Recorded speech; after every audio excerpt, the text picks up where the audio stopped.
Hello and welcome, chess lovers. Today, we're witnessing a true clash of titans. On one side of the board, Levon Aronian, one of the most experienced and creative grandmasters of our time, now representing Team USA with an ELO rating of 2,810. Facing him is Vidit Gujrathi, a rising star from India, ambitious and precise, with a rating of 2,714 and a regular in top-level tournaments. This game was played on May 19, 2025, as part of the play-in match on chess.com. The time control, 10 minutes per side, rapid chess at the highest level. Aronian had the white pieces. And right from the start, he chose the Alapin Variation against the Sicilian Defense, a line that requires both deep positional understanding and sharp calculation. Let's break this game down move by move, with clear ideas, tactical insights, and commentary on every critical decision. White begins the game with the king's pawn to e4. Black replies with pawn to c5, and we're in the Sicilian Defense. White chooses the Alapin Variation, playing pawn to c3. The main idea? White wants to push d4, and if black captures, recapture with the c3 pawn, building a strong central duo. Black immediately strikes in the center with pawn to d5. White captures, pawn takes d5. Now, in this position, black has two main responses, the natural queen takes d5, and the move actually played in the game, knight to f6. White delivers a check, the bishop comes out to b5 with check. Black blocks the check by developing the knight to d7. By the way, if black had blocked with the bishop to d7, white could simply exchange, bishop takes bishop, and after queen recaptures on d7, play pawn to c4 to strengthen the center. Then, if black pushes pawn to e6, white would go queen to e2, remaining a pawn up with a more comfortable position.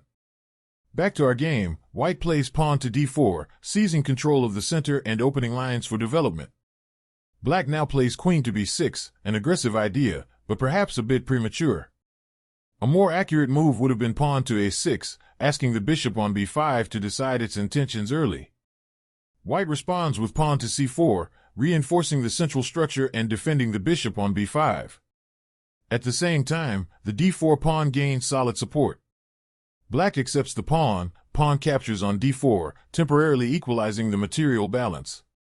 White continues developing, knight to f3, once again putting pressure on the pawn on d4. Black plays pawn to a6, attacking the bishop.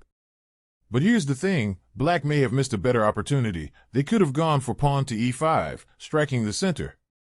Let's imagine, if white captures deck 6 en passant, then queen takes e6 comes with check. After queen to e2, black trades, queen takes queen, king takes queen, and then goes pawn to a6. If white responds with bishop takes bishop on d7, and black recaptures bishop takes d7, followed by knight takes d4, black can quickly castle queenside. They would have excellent piece activity, two strong bishops, and open lines, a completely equal and dynamic position. White initiates a trade, the bishop captures on d7. Black immediately recaptures, bishop takes on d7. Next, white places the queen right in the center, queen captures on d4. Now, white has a clean extra pawn and strong central control. The queen stands actively. And if black tries to avoid a queen trade, white can go pawn to c5, completely restricting black's position. But black does exchange queens, queen captures on d4. And white brings in the knight recaptures on d4. Now black tries to get some activity, rook moves to c8, lining up on the open file. White calmly develops, the other knight comes to d2. Black pushes on the queenside, pawn to b5. A good move. Black must play actively to compensate for the pawn deficit. White responds with pawn to b3, securing the pawn on c4 and at the same time, opening the long diagonal for the light-squared bishop, likely heading to b2. Black prepares to develop, pawn to g6. But here, a stronger idea might have been to exchange on c4 and then push pawn to e6, breaking the center and activating the bishops. Given the bishop pair, that could offer at least some compensation. Instead, after g6, white goes bishop to b2. And now it's clear, white has an extra pawn, and black has no clear compensation. Black continues development, bishop to h6. White repositions the knight back to f3. Now the bishop on b2 cuts through the board like an X-ray, exerting pressure across the diagonal. Black castles kingside.